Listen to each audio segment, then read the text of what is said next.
నమస్తే రమ్మగారు. నమస్తే జయ. రమ్మగారు, ఏదైనా మంచి ఇంట్రెస్టింగ్ స్టోరీ చెప్పుకుందామండి. సిరీస్ చెప్దామా? ఎన్ని ఎన్ని భాగాలు వస్తాయి? ఒక 3-4 భాగాలు వస్తాయి అనుకో. చిన్న సిరీస్. ఓకే. వజ్రాల దీవిలో పగడాల పడవ. బా, చాలా ఇంట్రెస్టింగ్ ఉంది రమ్మగారు. ఇంట్రెస్టింగ్. అది బాలమిత్ర కథలు అవి అప్పుడు మనం చెప్పుకున్నాం కదా, మాయా అశ్వమంత్రహారం, అలాంటి కథల సిరీస్లోనే ఇది ఒక కథ అనమాట. పూర్వం వజ్రాల దీవి అని ఒక రాజ్యం ఉండేదట. చంద్రసేనుడు అనే ఆయన దానికి రాజుగా ఉండేవారు. ఈ చంద్రసేనుడు వీళ్ళు చాలా అద్భుతమైన రాజులు. ఆయన పూర్వీకుల్లో ఒక రాజుగారు చాలా గొప్పవాడు. ఆయన ఏం చేశాడట, మహావిష్ణువుని గురించి ఎంతకాలమో తపస్సు చేసి ఒక వజ్రాల బాణాన్ని వరంగా పొందాడు. వజ్ర బాణం, వజ్రాలు పొదిగిన బంగారు బాణం, మంచి బరువు అట అది. అయితే ఆ వజ్రాల బాణం ఈ మన చంద్రసేనుడి కొలువులో ఈ వజ్రాల దీవిలో లోపల ఉంది, పూజా మందిరంలో. ఆ వజ్రాల బాణం మహాశక్తివంతమైంది, మహావిష్ణు ప్రసాదం. ఆ దానివల్ల చుట్టుపక్కల ఏ రాజ్యం వాళ్ళు వీళ్ళ వైపుకి చూసేవాళ్ళు కాదు. ఓకే. ఎవరూ ఇక్కడికి వచ్చేవాళ్ళు కాదు. ఎవరి దారిన వాళ్ళు ఉండేవాళ్ళు. వీళ్ళ మీదకి ఎప్పుడు దండయాత్రలు కానీ ఏమీ జరగలేదు. ఆ కాలం ఏంటంటే ఈ పక్క వాళ్ళ రాజ్యాన్ని హడపాయించేసే ఉద్దేశాలు కొంచెం తక్కువే ఉంటాయి. ఎవరి రాజ్యం వాళ్ళు బాగా చూసుకునేవాళ్ళు. రాజ్యంలో సుభిక్షంగా ఉండేది. ఈ భగవంతుడి ప్రసాదితమైన ఒక ఆయుధం అక్కడ ఉండటం వల్ల వీళ్ళకి అన్నీ బాగుండేవి. అదే, గుర్రాలని, ఏనుగులని అవి బాగుండేవి. సైన్యం ఆరోగ్యంగా ఉండేవాళ్ళు, అందరూ ప్రజలంతా మంచివాళ్ళుగా ఉండేవాళ్ళు. పంటలు బాగా పండేవి, ఎంతో సంతోషంగా ఉండేవారు. అయితే రాజుగారికి మంజులాదేవి అని భార్య పట్టప్రాణి ఉండేది. చాలా కాలం సంతానం కలగకపోతే ఈ పక్క రాజ్యాలలో ఒకరు ఈయనకి సంతానం కలగట్లేదని మా అమ్మాయిని ఇస్తామని వచ్చారు. వాళ్ళ అమ్మాయిని కూడా చేసుకున్నారు. శ్యామలాంబిక రెండో రాణి. శ్యామలాంబికని చేసుకున్నాక కూడా ఆయనకి సంతానం కలగలేదు. అయ్యో. ఆయన ఎన్ని పూజలు, ఎన్ని నోములు, ఎవరైతే చెప్తే అది చేస్తూ ఉండేవాడు. మహాద్భుతమైన దేవాలయాలు ఉన్నాయట అక్కడ ఆ ఊళ్ళో, ఆ వజ్రాల దీవిలో. ఒకసారి దేవాలయ సందర్శనం చేసుకుని వస్తుండగా దేవాలయంలో ఉండగా ఈయన చూడ్డానికి ఒక యోగి పుంగవుడు ఒక ఆయన వచ్చాడు. ఆయన భలే ఉన్నాడట, పరమేశ్వరుడే మానవ రూపం దాల్చి వచ్చినట్టుగా ఉన్నాడు. అప్పుడు ఈయన వెళ్ళి అంతకు ముందంతా ఏంటంటే సంతానం లేదు, ఇది ఒక సమస్యతో ఉన్నారు, వీళ్ళ తర్వాత వాళ్ళ వంశం వాళ్ళే కావాలి, అదే అందుకని చాలా ప్రయత్నాలు చేస్తున్నారు. యోగి మనం పిలవకుండా ఎవరైనా మన దగ్గరికి వస్తే అభ్యాగతులు, వాళ్ళంతటా వాళ్ళు వచ్చిన వాళ్ళు, వాళ్ళ వల్ల ఏదైనా వరం మనకి లభించవచ్చని భావించి ఈయన యోగి పుంగవుడిని విశేషంగా సేవించాడు. సంతానం కలగలేదు. మంజులాదేవికి లేరు, శ్యామలాంబికాదేవికి లేరు. ఏం చేయాలో తెలియట్లేదు. ఎన్ని రకాల పూజలు అవి చేస్తున్నామంటే అప్పుడు ఆయన చాలా తీవ్రంగా ఆలోచించి, మీ వంశంలో నాగదోషం ఉంది. ఓహో. పామును చంపిన దోషం ఉంటే ఇలా సంతానం కలగదు.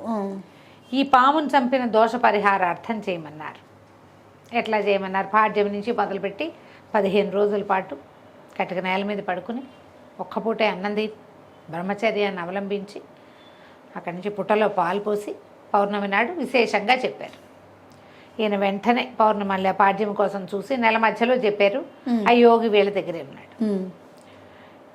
చాలా ఈగర్గా దానికోసం వెయిట్ చేసి పాడ్యం వచ్చాక అక్కడి నుంచి మొదలుపెట్టి ఈయన యోగి గారు చెప్పినటువంటి మొత్తం అంతా చేశాడు. చేసి పౌర్ణమి నాడు పుట్టలో పాలు పోసి దీక్షా విరమణ చేసుకున్నాడు. అప్పుడు మళ్ళీ వెళ్ళి రాణులతో సహా యోగి పాదాలు పట్టుకుని, అయ్యా మీరు చెప్పిన నాగదోష పరిహారం చేశాను, ఇంకా నాకు సంతానం కలుగుతుందంటారా? ఆయన నవ్వాడు. నాగదోషం పోవడానికి చెప్పే కానీ సంతానం అంత సులువుగా కలగదు రాజా. నీకు నీ సంతానం కలగాలంటే ఒక ప్రత్యేకమైన క్రియ చేయాలి, చాలా ప్రత్యేకమైనది. చేస్తావా అన్నాడు. చేస్తానంటే ఇక్కడికి 100 ఆమడల దూరంలో గంధమాదన పర్వతం ఉంది. 100 ఆమడలు అంటే అక్కడ దగ్గర దాపు కాదు, అది వెళ్ళాలి. ఆ గంధమాదన పర్వతం పక్కన అగాధమైన ఒక సరస్సు ఉంది. ఆ సరస్సులో ఒక పగడాల పడవ కనపడుతుంది. ఆ పగడాల పడవలో ఎక్కి వెళ్ళాలి. వెళ్తే అక్కడ ఒక దీవి, పగడాల దీవి. ఆ దీవిలో మహాకాళేశ్వర ఆలయం ఒకటి ఉంది. ఆ మహాకాళేశ్వర ఆలయంలో ఒక భైరవ విగ్రహం ఉంది. భైరవ విగ్రహం చేతిలో ఒక త్రిశూలం ఉంటుంది. ఆ త్రిశూలాన్ని తీసుకొచ్చి అక్కడి నుంచి 3 రాత్రులు 3 పగళ్ళు ప్రయాణం చేస్తే నల్లకొండ అనేది ఒక దెబ్బ వస్తుంది. దాని మీద దయ్యాలు నివాసం ఉంటాయి, ఎక్కువగా దయ్యాలు ఉంటాయి, బోల్డ్ అనే శక్తులు ఉన్నాయి ఆ నల్ల దిబ్బ మీద, నల్లకొండ దిబ్బ మీద చాలా శక్తులు కలిగింది. అక్కడ ఒక గున్నమావిడి చెట్టు ఉంది పైన, దానికి కవలపు కాయలు కాస్తాయి, 2 పళ్ళే కాస్తుంది అది. ఈ శూలం ఉన్నవాడే ఆ కాయలు కొయ్యగలడు. ఆ కాయలు కనుక తీసుకొస్తే నీ భార్యలకి సంతానం కలుగుతుంది. అమ్మో, ఎంతుంది కదా. సరే, ఈయన ఆశ్చర్యపోయాడు. ప్రయత్నం చేస్తాను, 16 సంవత్సరాల తర్వాత మళ్ళీ వస్తాను నేను నీ సంతానాన్ని ఆశీర్వదించడానికి అని చెప్పి యోగి వెళ్ళిపోయాడు. ఎంత బాగా చెప్పాడు. అదే కదా, ముందు చెప్పిన 15 రోజులు పూజ చేయమంటే ఎవరైనా చేస్తారు, చేసేసాడు రాజు. రాజు తలుచుకుంటే దెబ్బల కోదమేముంది. అదే అక్కడి నుంచి ఇక ప్రచారం చేశారు, ప్రకటించారు. ఇలా వెళ్ళి ఈ జంట మామిడి పళ్ళని సాధించేవాడు ఎవడైనా ఉంటే గనక రండి అంటే ఎందరో మహావీరులు వచ్చారు. ఎవరూ తిరిగి రాల. రోజులు గడిచిపోయినాయి. ఈయన వెళ్ళడా? ఈయన వెళ్ళడు, ఓ ఎవరైనా తెచ్చిపెట్టాలి అవి. ఓకే, ఈయన్ని వెళ్ళమనలా, తెస్తే చాలు, తెప్పించుకోమన్నాడు. సరే, నెలలు గడిచాయి, ఏడాది దగ్గర అయిపోతుంది. ఇప్పుడు సంతానం నాగదోషం ఉండి ఈ పండ్లు తెప్పిస్తే పిల్లలు పుట్టరు. నాగదోష పరిహారం ఏంది కాబట్టి పళ్ళు తెస్తే పిల్లలు పుడతారు. బాగా ఆలోచించి రాజుగారి సైన్యాధిపతి అయిన శూరసేనుడు మహావీరుడు, మామూలు వాడు కాదు. శూరసేనుడు నేను వెళ్ళి తెస్తానన్నాడు. సరే చూద్దాం అనుకున్నారు. శూరసేనుడు 3 నెలల గడువు, 3 నెలల లోపల రాగలిగితే వచ్చినట్టు. ఓకే, ఎందుకంటే గంధమాదన పర్వతానికి చేరటానికి నిలబడుతుంది, తిరిగి రావడానికి ఇంకో నిలబడుతుంది. మధ్యలో వ్యవహారం పగడాలు పడవ అదివి ఇదివి అంటే వాటన్నిటికీ టైం పట్టదు.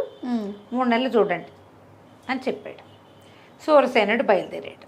ఓకే, నెల రోజులకి గంధమాదన పర్వతం పక్కనున్న అగాధమైన సరస్సు దగ్గరికి చేరాడు. తినక ఏదో దొరికింది తిని అన్ని రకాల అవకాశాలని ప్రయత్నం చేసుకుంటూ సరస్సు దగ్గర చేరాడు. ఇంతకుముందు వచ్చిన వాళ్ళు ఎవరు సరస్సు దాకా చేరారో లేదో ఎవరికి తెలియదు. మధ్యలోనే పోయారో ఏమైపోయారో. అక్కడి నుంచి ఆ సరస్సు దగ్గర నిలబడితే ఒక పగడపు కాంతిలో మెరిసిపోతున్న పడవ అక్కడ కనపడుతోంది. ఆ పడవ ఎట్టా వస్తుంది? అందులో మనిషి ఎవడూ లేడు. తన దాకా రావద్దు, రావాలిగా. చూస్తూ ఉండిపోయాడు, ఏం చేయాలో తెలియలే. యోగి ఏం చెప్పాడంటే ధైర్యే సాహసే లక్ష్మి. ధైర్యం ఉన్నవాడు వెళ్ళగలుగుతాడు. ఓహో, ప్రయత్నం ధైర్యం ఉన్నవాడు ఏం చేస్తాడు? ఇది మన వల్ల అవుతుంది ఏమవుతుంది అనుకోడు, ప్రయత్నిస్తాడు, ట్రై చేస్తాడు కదా. చూస్తుంటే ఆయనకి ఒక స్వరూపం, ఒక స్త్రీ స్వరూపం, ఒక ఆవిడ అక్కడక్కడ కనపడింది. ఈయన ఏం చేశాడు అని పిలిచి దగ్గరకు వచ్చి ఈ పడవలో ఎట్లా ఎక్కాలి అని అడిగాడు. ఆవిడేమంది, ధైర్యంగా ఎక్కాలి అని. ఆయనకంటే అమ్మ యోగి ఆదేశం కూడా అదే. ఆ పడవ ఏ రకంగా వస్తుందో తెలియటం లేదు, ఎవ్వరు నరమానవుడు అన్నవాడు లేడు, నువ్వు కనపడ్డావంటే. ఆవిడేమంది, ధైర్యంతో ఆలోచించు, ఏదైనా తట్టుతుందేమో నీకు అని చెప్పి, నేను ఒక గంధర్వ కాంతని ఈ నదిలో తిరుగుతూ ఉంటాను, నేను నీకే సహాయము చేయలేను, ధైర్యంతో ఆలోచించు, పని చేయాలన్న ఉద్దేశంతో ఆలోచించు, తట్టుతుంది అని చెప్పింది. వెళ్ళిపోయింది. ఆలోచిస్తుంటే తడుతుంది అనాలి, తట్టుతుంది అందేమిటి? తట్టు అనేది వినపడింది. ఏం చేశాడు అని చప్పట్లు కొట్టేసరికి రయ్యమని దూసుకొచ్చేసింది పడవ. ఒక్కటే పరుగుతో వచ్చేసరికల్లా తెలిసింది. ఓకే, కూర్చున్నట్టు పెద్ద పగడాలతోటి వరుసగా పేర్చబడి నిర్మించబడింది అది. లోపల ఒక బంగారపు సింహాసనం ఉంది. అందులోకి ఎక్కితే ఎవ్వరూ లేరు, సరస్సు ప్రశాంతంగా ఉంది. ఎక్కి కూర్చున్నాడు. ఏం చెప్పాలి, ఏం చెయ్యాలి? దాంట్లో సాధనాలు ఏం లేవు. దండం పెట్టుకున్నాడు, నమస్కారం చేసుకుని పగడాల దేవికి వెళ్ళాలి. ఆనంగానే ఒకటే రయ్యమని వెళ్ళిపోయింది. ఓ, అక్కడి దాకా వెళ్ళిపోయింది. దిగితే ఉంది పెద్ద దేవి, ఎక్కడ నరమానవుడు లేడు, ఖాళీగా ఉంది. పైకెక్కాడు, నడవటం మొదలుపెట్టాడు. నడవగా నడవగా నడవగా నడవగా నడవగా తిరగ్గా పెద్ద దేవాలయము, దాని ముందు సరస్సు మ్మ్. కనపడింది. పురాతనమైన దేవాలయం. లోపలికి వెళ్ళాడు. లోపలికి వెళ్తే ఒక పక్కన శివలింగం కనపడింది. కాసిన సరస్సులోంచి నీళ్లు తీసుకెళ్ళి శివలింగం మీద పోసి దండం పెట్టుకున్నాడు. రెండో పక్కన బ్రహ్మాండమైన భైరవుడి విగ్రహం ఉంది. ఎంత పెద్ద విగ్రహమో! శూలం పట్టుకుని ఉన్నాడు. మనకేం కావాలి? భైరవుడి చేతిలో శూలం. ఈ శూలం ఎలా వస్తుంది? ఎంత ప్రయత్నించాడు. సరే అట్లా కాదు, భైరవారాధన చేద్దామని ఆ ప్రాంతంలో వాళ్ళకి అందరికీ భైరవ మంత్రం ఉంది. మ్మ్. భైరవుడు, కాలభైరవుడు, తర్వాత ఏమో వీరభద్రుడు, ఈ మంత్రాలు ఇట్లా సైన్యాధిపతులుగా వాళ్ళుగా ఉన్న వాళ్ళకు ఉంటాయి. ఓహో, యుద్ధ విద్యలు నేర్చుకునే వాళ్ళకి భైరవ సహాయం కావాలి యుద్ధాల్లో. అదే. ఆయన కూర్చుని 3 రోజుల పాటు భైరవ జపం చేసుకున్నాడు. ఆ దీవిలో ఏవో పళ్ళో గిళ్ళో ఉన్నాయి. ఆ సరస్సులో నీళ్ళు తాగాడు, పళ్ళు తిన్నాడు, ఇక్కడ కూర్చున్నాడు. 3 రోజులు చేసిన భైరవుడు కళ్ళు తెరవల. అలాగే ఉంది విగ్రహం. మ్మ్. ఏం చేయాలో తెలియలే. అప్పుడు అతనికి ఏమనిపించింది, పడవ రానప్పుడు ఆవిడ తట్టు అంది. తట్టేం కదా, తడితే వస్తుందేమో అనుకున్నాడు. భైరవుడు ఎదురుగుండా నిలబడి ఏం చేశాడు, చేతులు తట్టాడు. తట్టంగానే ఇట్లా ఉన్న భైరవుడి విగ్రహం నిప్పులు కక్కుతూ కళ్ళు తెరిచేసింది. మ్మ్. ఎర్రగా ఉన్నాయి కళ్ళు. చేతిలో త్రిశూలం ఉంది కదా, ఒక అడుగు ఉగ్రంగా ఒక అడుగు ముందుకేసాడు. వేసి త్రిశూలాన్ని విసిరేశాడు. భైరవుడు విసిరేస్తే ఏమైంది, ఇతను ఎక్కడి నుంచున్నాడు, సూరసేనుడు ఎదురుగుండా నించున్నాడు. సూరసేనుడి గుండెల్లో గుచ్చుకుపోయింది. పెద్ద పొలికి ఎక్కబెట్టి పడిపోయాడు. అయ్యో. ఆ. అయిపోయింది. ఇంత ప్రయత్నం చేసి వచ్చిన సూరసేనుడు భైరవుడు ఎదురుగుండా నుంచోకుండా పక్కన నుంచుని ఉంటే ఏమయ్యేది, ఈ భైరవుడికి ఆపోజిట్లో బయట పెద్ద జమి చెట్టు ఉంది. ఈ త్రిశూలం వెళ్ళి జమి చెట్లో గుచ్చుకునేది, వెళ్ళి అతను తీసుకునే పని. కానీ ఇతను పొరపాటు ఏం చేశాడు, ఎదురుగుండా నుంచున్నాడు.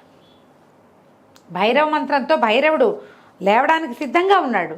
అడగటమే ఆలస్యం. మ్మ్. ఆ పక్కన నుంచి ఉంటుంటే వచ్చేసేది. అయ్యో. మ్మ్. గుండెల్లో గుచ్చుకుపోయింది. ఇంకేముంది, చచ్చి పడిపోయాడు. మ్మ్. కథ అయిపోయింది. ఇక ఈ నెలలు గడిచినాయి, ఇతను రాలా. సూరసేనుడు రాలేదు. ఎక్కడ రాలిపోయాడో తెలియలా. ఏం జరిగిందో వాళ్ళకి తెలియదుగా. ఈ కథ అంతా మనం చెప్పుకుంటున్నాం, రాజుకు తెలియదు కదా. చంద్రసేనుడికి ఇందులో ఇసుమంత కూడా తెలియదు. ఆయన చాలా దిగులు పడిపోయాడు. ఏం చేయాలో తెలియలే. ఒకరోజు శివాలయానికి వెళ్ళి వస్తూ ఉంటే ఆయనకి ఎవరో ఒక మహావీరుడు ఒక అతను కలవడానికి వచ్చాడు అని చెప్పారు. వీరభద్రావతారంలాగా ఉన్నాడు వచ్చినవాడు. మ్మ్. మహావీరుడు, ప్రచండు అతని పేరు. ఏమన్నాడు, మహారాజా మీరు జంట మామిడి పళ్ళ కోసం ఎదురు చూస్తున్నారని నాకు తెలుసు. అక్కడికి వెళ్ళి ఆ పళ్ళు నేను తెచ్చిస్తాను. ఒక కోరిక తీర్చాలి నాది, నేను చేస్తాను ఈ పని అని చెప్పాడు. చెప్పేసరికల్లా రాజు అన్నాడు, కోరిక సరేనని, కాకపోతే తమ దగ్గర ఏమిటి, అద్భుతమైన వజ్రాల బాణం ఉంది, ఎవరైనా అది అడగచ్చు వరంగా, అందుకని వజ్రాల బాణం తప్ప నువ్వు ఏది అడిగినా తీరుస్తానన్నాడు. అలాగే అడుగుతాను, ముందు మీకు పళ్ళు తెచ్చిపెట్టాక కనిపిస్తానన్నాడు. ఆ మహావీరుడుగా కనపడుతున్న ప్రచండు వెళ్ళిపోయాడు. మ్మ్. అతను గంధమాదన పర్వతం చేరాడు. మ్మ్. అగాధమైన సరస్సు చేరాడు. చప్పట్లు కొట్టి పగడాల పడవని పిలిపించాడు. అందులో ఎక్కాడు. మ్మ్. పగడాల దీవి చేరాడు. దీవిలోకి చేరాడు. చేరి మహాకాళేశ్వర ఆలయానికి వెళ్ళాడు. వెళ్ళాకేముంది, ఈయనేమి భైరవుడిని ప్రసన్నం చేసుకోకర్లా, త్రిశూలం సిద్ధంగా ఉంది అక్కడ రెడీగా ఉంది కదా. అయ్యో. పక్కపక్క నవ్వుతూ ఆ సూరసేనుడి శరీరంలో గుచ్చుకుని ఉన్న త్రిశూలాన్ని పైకి లాక్కుని బయలుదేరాడు. మ్మ్. బయలుదేరి ఇక వెళ్ళడం మొదలుపెట్టాడు. ఆ దిబ్బ దగ్గరికి బయలుదేరాడు. ఈయన జంట మామిడి పళ్ళు దొరికాయా లేదా అనేది మనం వచ్చే భాగంలో చూద్దాం. ఓకే అండి.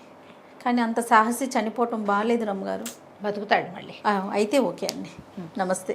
నమస్తే.